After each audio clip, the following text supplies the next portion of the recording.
Army के कंधों पे, बहुजन समाज के लोगों के कंधों पे जिम्मेदारी है कि जो एकता बहुजन समाज में हमारे महापुरुष बना के गए, वो एकता टूटनी नहीं चाहिए किसी भी कीमत पर। ये हमारे लोगों की जिम्मेदारी। इस देश में वो लोग भी शासन सत्ता में हैं जिनकी आबादी लोकतंत्र में मुट्ठी भर है, जिनकी आबादी 85% है, वो इसी साजिशों के कारण एकजुट न हो पाने के कारण इस देश में गुलामों जैसी जिंदगी जीने के लिए मजबूर हैं। इस आरक्षण को खत्म करने के लिए चाहे वो कांग्रेस पार्टी रही हो या भारतीय जनता पार्टी रही हो या और कोई मनुवादी दल रहा हो, इन्होंने एडी चोटी के जोर लगाए। और आज जिन जातियों को गाली दी जा रही है, ये वही जातियां हैं जिन्होंने अपने बच्चे कुर्बान कर दिए लेकिन अपने अधिकारों की रक्षा की। जय भीम। अपनी बात को शुरू करते हुए बहुजन समाज में सभी जाति धर्मों में जन्मे सभी संतों, गुरुओं और महान पुरुषों को नमन करता हूं। सम्मानित साथियों, आज देश के कोने कोने से चल के आए बहुजन समाज के बहादुर योद्धाओं, इस मंच पर उपस्थित आजाद समाज पार्टी भीम आर्मी के सभी सम्मानित नेताओं, हमारे मिशन 78 अधिवक्ता मोर्चा, अनुशासन समिति, भीम आर्मी स्टूडेंट फेडरेशन और किसान मोर्चा, तमाम संगठनों के सम्मानित नेताओं, यहां उपस्थित हमारी माओ बहनों, नौजवान साथियों और मुझसे बड़े उम्र में बड़े सभी सम्मानित साथियों का मैं धन्यवाद करता हूं। आप जानते हो कि मैं आपसे हूं। आप जानते हो कि मैं जो कुछ भी हूं आपसे हूं। मैं कभी आपसे बड़ा नहीं हो सकता। आप मेरे लिए हमेशा वीआईपी हैं। जितना सम्मान मैं उस मंच पर बैठे लोगों का करता हूं, उससे ज्यादा सम्मान मैं आपका करता हूं। लेकिन मैं आपसे भी उम्मीद करता हूं, मैं आपसे भी ये उम्मीद करता हूं कि जैसे मंच पे बैठे हैं जिम्मेदारी से सम्मान के साथ, ऐसे ही आप लोग भी जिम्मेदारी से बैठे, तभी आपकी इज्जत बढ़ेगी। अगर आप इज्जत नहीं बढ़ाना चाहते तो मैं क्या कर सकता हूं बताओ। मेरा तो प्रयास है कि आप इज्जत के साथ आगे बढ़ना सीख जाओ। जब तक आप इज्जत के साथ आगे बढ़ना नहीं सीखोगे, इस देश में आपकी बात मजबूत नहीं होगी। भेड़ बकरियां कभी राज नहीं करती, इतिहास गवाह है। राज योद्धा करते हैं। राजा का आचरण भी राजाओं जैसा होना चाहिए। राजा गुलाटी मारते नहीं घूमते हैं। राजा राजा होते हैं। राजाओं का आचरण जब तक आप में नहीं आएगा, तब तक आप राजा बनने की तरफ नहीं आगे बढ़ोगे। अगर बंदर को राजगद्दी सौंप दी जाए, क्या राज कर सकता है? नहीं कर सकता। राज करने के लिए राज जैसी सोच भी जो है अपने अंदर पैदा करनी पड़ेगी। सम्मानित साथियों, आज का जो आंदोलन था, आप और मैं जानते हैं कि वो हमने रामलीला मैदान में रखा था। कौन से मैदान में? जोर से बताओ। लेकिन रामलीला मैदान के पास हमारे मुस्लिम भाइयों का एक कार्यक्रम होता है जिसको हम लोग चेल्लुम के नाम से जानते हैं। 35-40 हजार की संख्या में वो लोग रोड से निकलते हैं और अपनी जो भी इबादत है उसको पूरा करते हैं। पुलिस प्रशासन का ये मानना था कि भाई पहले से ही वहां व्यवस्था अव्यवस्थित रहेगी, क्योंकि एक बहुत बड़ा आबादी, एक बहुत बड़ी जनसंख्या निकलेगी। अगर आपके लोग भी आ जाएंगे तो नुकसान हो सकता है, कोई टकराव हो सकता है, कहीं कोई आपराधिक तत्व का आदमी झगड़ा करा सकता है। तो आप अगर चाहें तो हम आपको परमिशन दे देंगे, लेकिन अगर आप खुद से मन में रखें और समझदारी दिखाएं तो ये समझौता, ये सम्मान का काम नहीं होगा। मैंने उनकी बात को सुना और मुझे महसूस हुआ कि हम प्रथम और अंत्य भारतीय हैं हमारी भी भारत के प्रति उतनी जिम्मेदारी है जितनी कि दूसरे व्यक्ति की है। हम भी अपने देश को आगे बढ़ाना चाहते हैं। देश में भी जो हाशिए पे लोग हैं उनको आगे बढ़ाना चाहते हैं। तो हमें किसी भी तरह के अव्यवस्था में ना जाके अपने प्रोग्राम को कहीं और करना चाहिए। मैं जानता हूं कि जितने लोग अंदर हैं उससे 10 गुना लोग बाहर हैं, ग्राउंड में हैं, दिल्ली की सड़कों पे हैं, मैं जानता हूं। लेकिन आप महसूस करो, लाखों लोगों के पहुंचने के बाद भी एक मुझे देख के तो ये लोग उठ जाते हैं, वरना ऐसा नहीं है अगर एक चींटी के बच्चे को भी कोई बे कह रहा हो। ये देखो आप हमारी ताकत। ये है भीम आर्मी आजाद समाज पार्टी का बल। लेकिन मुझे आपसे बहुत सारी बातें करनी है।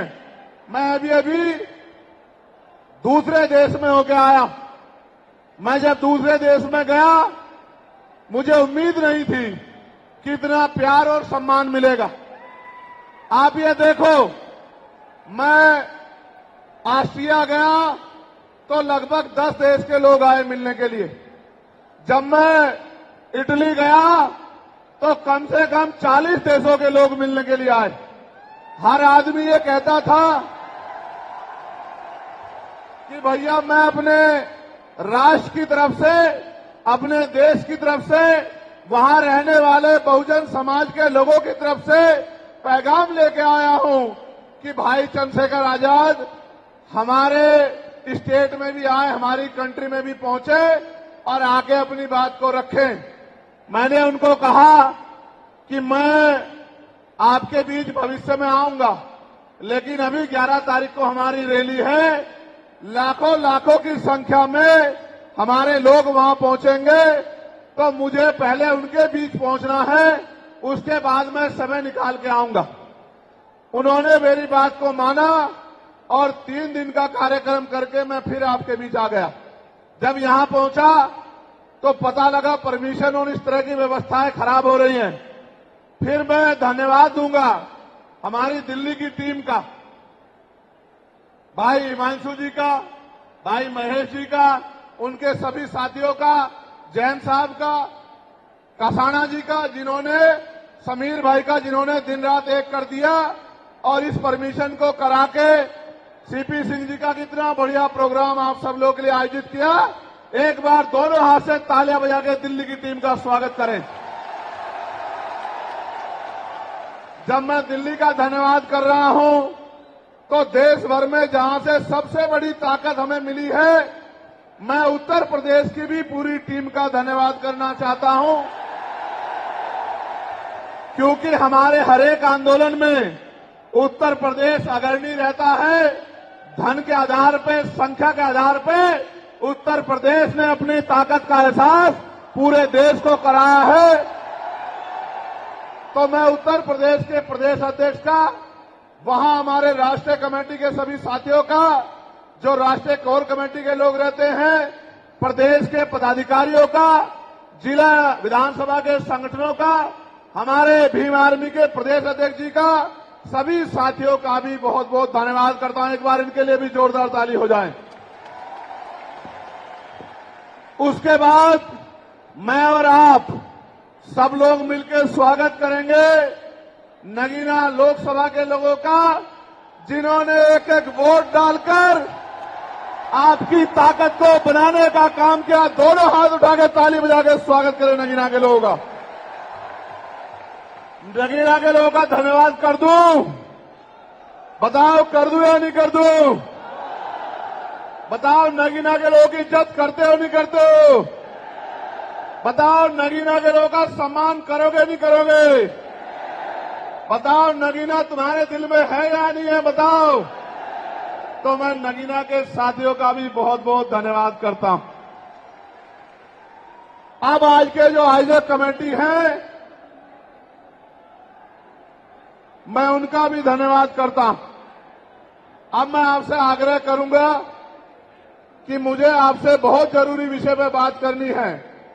अगर आप बोलते रहेंगे या कोई भी शोर आएगा तो मेरी बात आप लोगों तक नहीं पहुंच पाएगी। इसलिए मैं आपसे आग्रह करूंगा कि आप शांत हो जाएं। ये जगह कम है, मैं जानता हूं। इस वजह से बार बार अव्यवस्था हो रही है। अगली बार हम जब राष्ट्रीय अधिवेशन करेंगे तो वो इससे बड़े वाले मैदान में, जहां 50,000 लोग बैठ सकते हैं, जो इसके बराबर में है, 15 मार्च को अगला कार्यक्रम हम लोग वहीं करेंगे। सम्मानित साथियों, आज मेरे कंधों पे, आजाद समाज पार्टी के कंधों पे, भीम आर्मी के कंधों पे, बहुजन समाज के लोगों के कंधों पे जिम्मेदारी है कि जो एकता बहुजन समाज में हमारे महापुरुष बना के गए, वो एकता टूटनी नहीं चाहिए किसी भी कीमत पर। ये हमारे लोगों की जिम्मेदारी है। हमारे पढ़े लिखे समाज की, हमारे कर्मचारियों की, हमारे अधिकारियों की, हमारे नेताओं की, हमारे विधानसभा सेक्टर बूथ से लेकर जिले, मंडल, प्रदेश और राष्ट्रीय पदाधिकारी की जिम्मेदारी है कि जो एकता हमारी बनी है वो टूटनी नहीं चाहिए। दुश्मन किसी भी सूरत में कामयाब नहीं होना चाहिए, इस बात का हमें ध्यान रखना। अब ये रैली करने की जरूरत क्यों पड़ी, ये आवाज उठाने की जरूरत क्यों पड़ी, इसके पीछे भी कई कारण हैं। और मैं अपने नेताओं से ये आग्रह करूंगा कि वो आज के बाद कमर कस ले और गांठ बांध ले कि जो प्रयास भाजपा आरएसएस के लोगों ने किया है हमारी एकता को कमजोर करने का, किसी भी कीमत पे वो एकता कमजोर नहीं होनी चाहिए। इस बारे में आप लोगों को ध्यान रखना।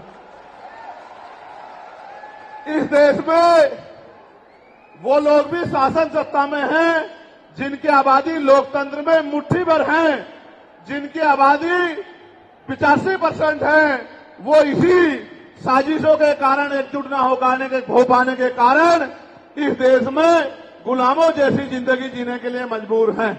मैं बात कर रहा हूं शेड्यूल कास्ट के लोगों की, मैं बात कर रहा हूं शेड्यूल ट्राइब के लोगों की, मैं बात कर रहा हूं अन्य पिछड़े वर्ग के लोगों की, मैं बात कर रहा हूं मुस्लिम की, जैन की, सिख की, ईसाई की, बौद्ध की, तमाम उन लोगों की जिनको आज भारत में सम्मान की जिंदगी नहीं मिल पा रही।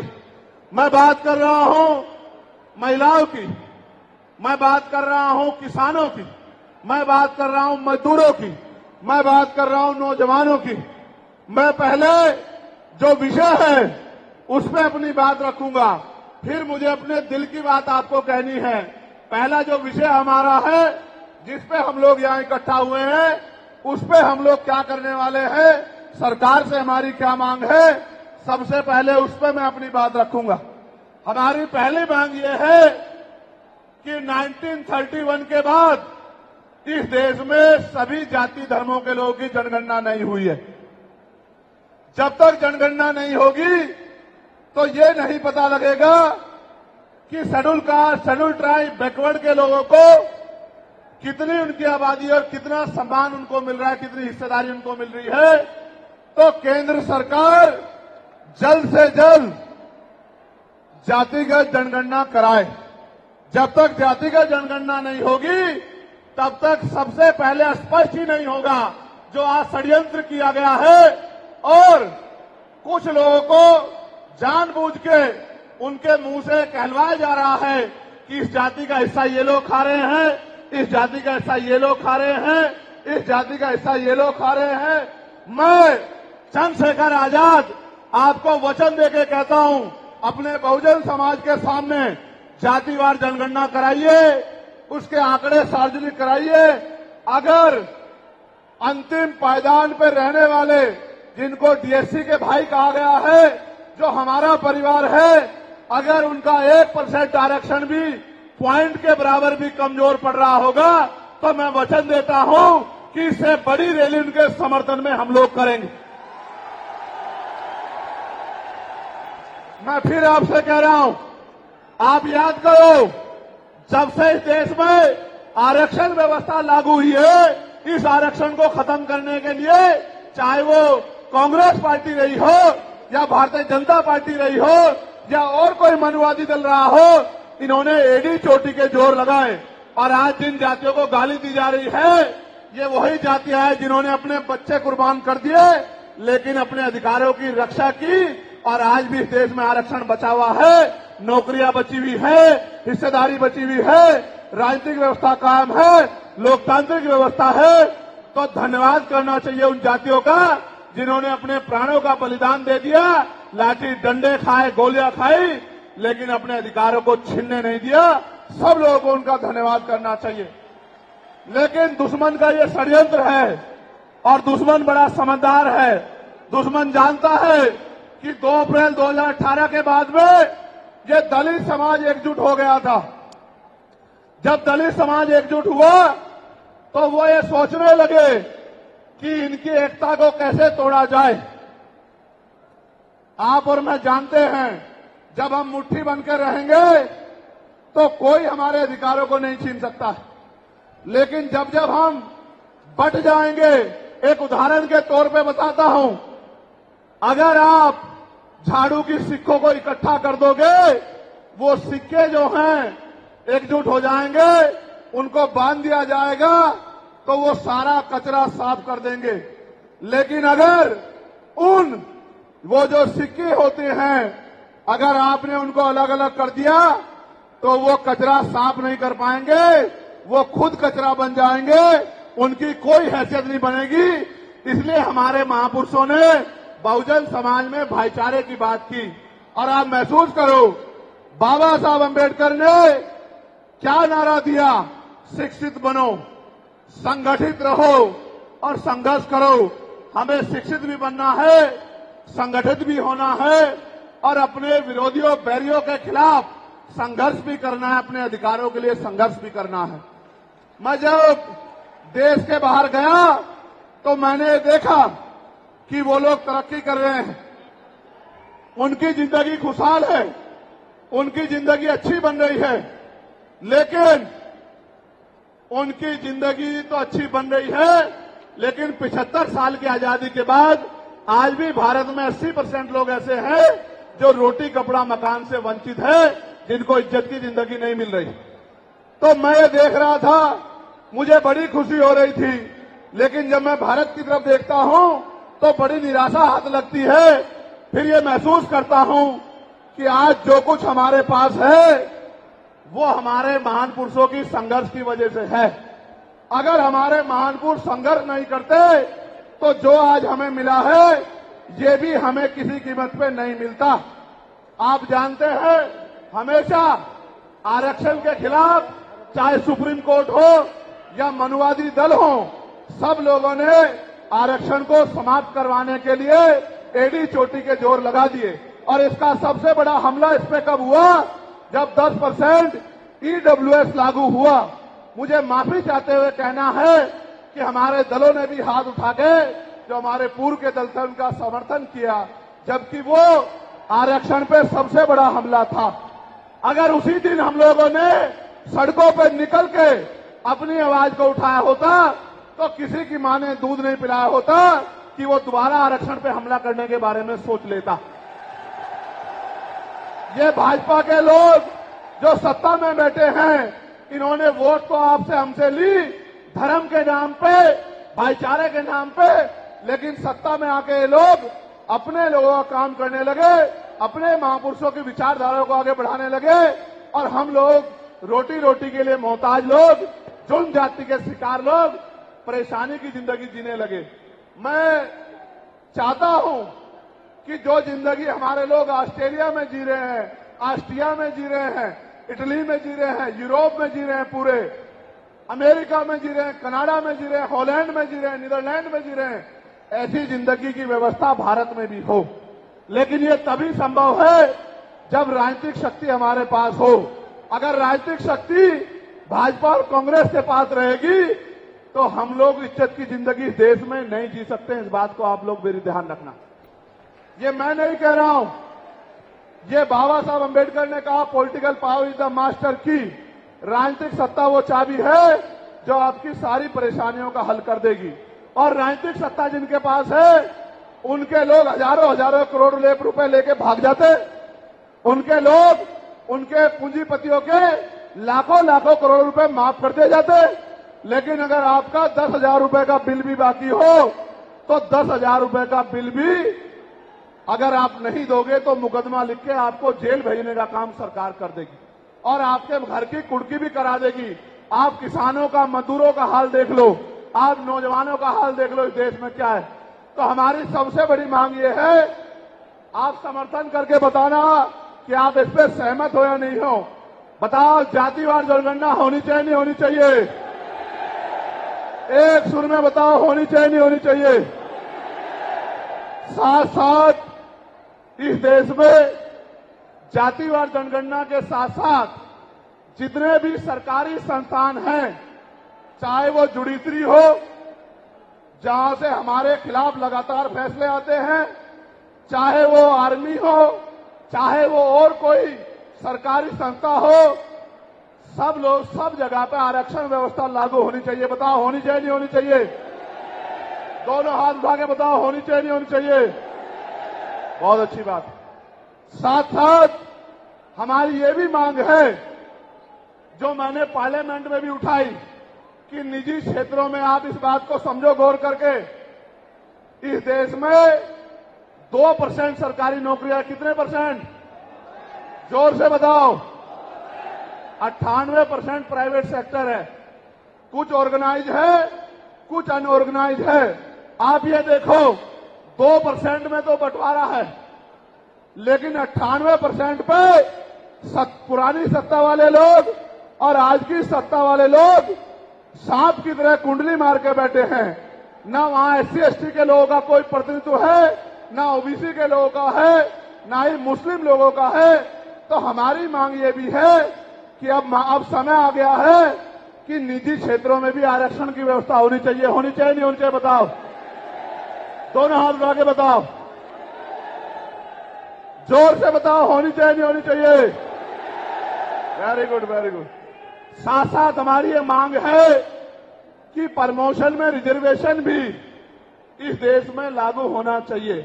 शेड्यूल कास्ट, शेड्यूल ट्राइब और बैकवर्ड के लोगों के लिए प्रमोशन में रिजर्वेशन भी सरकारी संस्थानों में लागू होना चाहिए। लागू होना चाहिए, लागू होना चाहिए? बताओ, जोर से बताओ। हमारी ये भी मांग है कि मंडल कमीशन की बाकी सिफारिशें भी लागू होनी चाहिए, क्योंकि जब तक मंडल कमीशन की बाकी सिफारिशें लागू नहीं होगी, तब तक पिछड़े वर्ग के लोगों को बराबर की हिस्सेदारी और सम्मान नहीं मिलेगी। हमारी ये भी मांग है, सरकार कह रही है कि क्रीमी लेयर लागू करना चाहिए, और जज साहब भी कह रहे हैं क्रीमी लेयर लागू करना चाहिए। मैंने पार्लियामेंट में पूछा कि भारत में कितने शेड्यूल कास्ट के लोग, शेड्यूल ट्राइब के लोग अरबपति बन गए, इसका डाटा आपको सार्वजनिक करना चाहिए, आर्थिक आंकड़े सार्वजनिक करने चाहिए। तब हमें पता लगेगा कि क्रीमी लेयर की स्थिति में हम आए या नहीं आए। आपको शायद जानकारी नहीं है, मैं आपको बताता हूं। आज भी बहुत सारे पदों को NFS करके, नोट फाउंड सुटेबल करके हमारे योग्य लोगों को नौकरी से निकालने का काम ये सरकारें करती है, क्योंकि कलम की ताकत उनके हाथ में होती है। जिनकी राज सत्ता पे कब्जा होता है, हमारे लोगों का राज सत्ता पे कब्जा नहीं है, इसलिए सारी योजनाएं हमारे खिलाफ बनती हैं। हमारी ये भी मांग है, जिस पर मैं गौर कर रहा हूं, सरकार ने कहा, मैं आज इस पर भी बोलूंगा। आज अगर मैं इस पर नहीं बोलूंगा तो हमारे लोगों को पता ही लगेगा देश में क्या हो रहा है। सरकार ने कहा कि वर्गीकरण लागू होना चाहिए। मैंने आपको बताया कि बातें तो बहुत लोग करते हैं, लेकिन जब आरक्षण पे हमला होता है, जब और किसी तरीके से आरक्षण को खत्म किया जाता है, जब गांव-गांव जाके लोगों को समझाने का प्रयास किया जाता है, तब जिन जातियों को आज सरकार के इशारे पे गाली दी जा रही है, उनको ही उन्हीं की जिम्मेदारी मान के लोग घर में बैठ जाते हैं कि भाई यही आरक्षण की रक्षा करेंगे, यही अधिकारों की रक्षा करेंगे। लेकिन सच ये है, अगर सरकार की मंशा वर्गीकरण के जरिए वास्तविकता में निचले पायदान पे बैठे अंतिम व्यक्ति को ऊपर उठाने की होती, तो जिस तरह से 10% आर्थिक आधार पर आरक्षण की व्यवस्था की गई थी, 10% आरक्षण की व्यवस्था DSC के भाइयों के लिए, DSC परिवारों के लिए सरकार कर सकती थी। उनका कोई मतलब नहीं बैठता था कि इन्हीं में टुकड़ा डाल दे, क्योंकि सरकार जानती है इनमें बंटवारा हो जाएगा तो इनके खिलाफ आंदोलन आसान हो जाएगा। इनको पता भी नहीं चलेगा कब इनके अधिकार खत्म हो गए। मैं आपसे कहना चाहता हूं, सरकार बताए उनके पास वर्गीकरण की क्या पॉलिसी है, किस आधार पे वो वर्गीकरण करना चाहते हैं, कौन से आंकड़े उनके पास है, कौन से डाटा उनके पास है। मैं सरकार से जानना चाहता हूं, सरकार कमेटियां बना दे और वर्गीकरण किस फॉर्मूले पे करेगी ये भी बता दे। हम सरकार को भी सुनना चाहते हैं। अभी देश में पिछले दरवाजे से कुछ नहीं होगा, जो कुछ होगा आमने सामने होगा। अगर हमारे अधिकारों की बात आएगी तो लड़ाई आमने सामने लड़ी जाएगी। सरकार ये भी बताए क्या वह रोस्टर में बदलाव करेगी, क्या सरकार रोस्टर में बदलाव करेगी, सरकार बताएगी। हमारे लोग तो अभी सही तरह से चीजों को नहीं जानते हैं। मैं ये भी विश्वास दिलाता हूं, स्पेशली डीएससी के भाइयों को कह रहा हूं, मेरी बात को गौर से सुनना। स्पेशली डीएससी के भाइयों को कह रहा हूं, उन जातियों को जो लोग आंदोलन कर रहे हैं, आपको एहसास नहीं है, जब देने की बारी आएगी हम बताएंगे अपने भाइयों को किस तरह से आगे बढ़ाया जाता है, किस तरह से उनकी हिस्सेदारी दी जाती है। अभी तो हम पे देने कुछ है ही नहीं। मैं आपको विश्वास दिला कहता हूं, डीएससी के जो हमारे भाई हैं, वाल्मीकि समाज के भाई हों, धानुक समाज के भाई हों और बागड़ी समाज के भाई हों और किसी सैसी समाज के भाई हों, मैं चंद्रशेखर आजाद वचन देके कहता हूं बहुजन समाज के सामने, ये हमारी आपसी बातचीत है। आप दुश्मन के इशारों पे काम मत करो। हम लोग बैठ के अपनी लड़ाई को निपटा लेंगे। हम लोग अपने आप बैठ के चर्चा करके आपके साथ बैठ के, अगर कहीं हमें कुछ डर भी है, आप चीजों को नहीं समझ पा रहे हो या हम लोग समझा नहीं पा रहे, अगर आपको अधिकार मिलता है तो बताओ। हमारे किसी व्यक्ति को तकलीफ है क्या? बताओ। अगर हमारे डीएससी के भाइयों को अधिकार मिलता, बताओ, हाथ उठा के बताओ, तकलीफ है क्या हमें किसी को? ये इतना बड़ा जन समूह गवाही दे रहा है, अगर डीएससी के भाइयों को कुछ मिलता है तो हमें तकलीफ नहीं है। लेकिन हम इस सरकार की मंशा को जानते हैं, हम इस सरकार को जानते हैं, इनके चरित्र को जानते हैं। ये देना कुछ नहीं चाहती, ये तो इसको अटका के रखना चाहती हैं। आप ये देख लेना, इन्हीं के कुछ लोग पहले सुप्रीम कोर्ट चले जाएंगे। जैसे उदाहरण के तौर पे गौर करो, 69,000 शिक्षक भर्ती में सरकार ने 20,000 पदों पे घोटाला किया। हम लोगों ने आंदोलन किया तो सरकार ने 6,800 नियुक्ति की लिस्ट जारी की। फिर अपने लोगों को हाईकोर्ट भेज के उस पर रोक लगवा दी। फिर हाईकोर्ट पे फिर हमारे लोग लड़े तो उन्होंने कहा दोबारा लिस्ट जारी करो, इनको अधिकार मिलना चाहिए। तो वोट लेने के लिए हमारे लोगों के सामने कहा कि भाई मिलना चाहिए, हम समर्थन करते हैं। लेकिन अपने लोगों को सुप्रीम कोर्ट भेज दिया और सुप्रीम कोर्ट में इनके बैठे जजों ने फिर से उस पर रोक लगा दी। इसलिए हमें इनकी नीयत पे शक होता है। मुझे डर ये भी है, अगर ये अधिकार स्टेट गवर्नमेंट को दे दिए गए तो ये कॉन्स्टिट्यूशन का तो बहुत बड़ा वॉयलेशन होगा ही, 340 का, 341 का, लेकिन AB का। लेकिन सबसे बड़ा खतरा ये है कि कल जो सरकार सत्ता में आएगी वो किसी भी अन्य जाति के लोगों को शेड्यूल कास्ट में उनको शामिल करके आपके पूरे अधिकार को छीन बीन कर सकती है। अगर ये पावर स्टेट को मिल गई, हमें सरकार की मंशा पे सिर्फ शक है। हमने ये भी मांग की, आपको याद होगा, यूपी के साथी हमारे जानते हैं, हमने 2 साल पहले, पौने 2 साल पहले मांग की थी कि जो 52% ओबीसी हैं उनको 27% रिजर्वेशन सुप्रीम कोर्ट के लोगों ने दिया, आबादी से आधा। सुप्रीम कोर्ट ने मंडल कमीशन की रिपोर्ट के बाद ना चाहते हुए सरकार ने कर दिया, तो सुप्रीम कोर्ट ने अपने तरीके से रोक लगा के 27% दिया। हमने मांग की पौने 2 साल पहले यूपी में गोरखपुर में पीसी करके कि ओबीसी की आबादी तो 52% ही है, तो 15%, 27% से अलग 15% आरक्षण की व्यवस्था अलग से अति पिछड़ी जातियों को करानी चाहिए। मांग हमने पौने 2 साल पहले उत्तर प्रदेश में उठाई थी। उसके बाद उसी दिन हमने मांग उठाई, क्योंकि हमें नैतिक चरित्र है। हम बाबा साहब अम्बेडकर को, मान्यवर काशीराम साहब को अपना नेता मानते हैं। हम ज्योतिबा फूले साहू जी महाराज को अपना नेता मानते हैं। हमने मांग उठाई थी, हम मामला रामसूर वर्मा और सर छोटू राम को अपना नेता मानते हैं। हम चौधरी महाराज सिंह भारती को अपना नेता मानते हैं। हम कोतवाल धन सिंह गुर्जर को अपना नेता मानते हैं। हमने मांग उठाई थी कि भाई हमारी आबादी बढ़ रही है।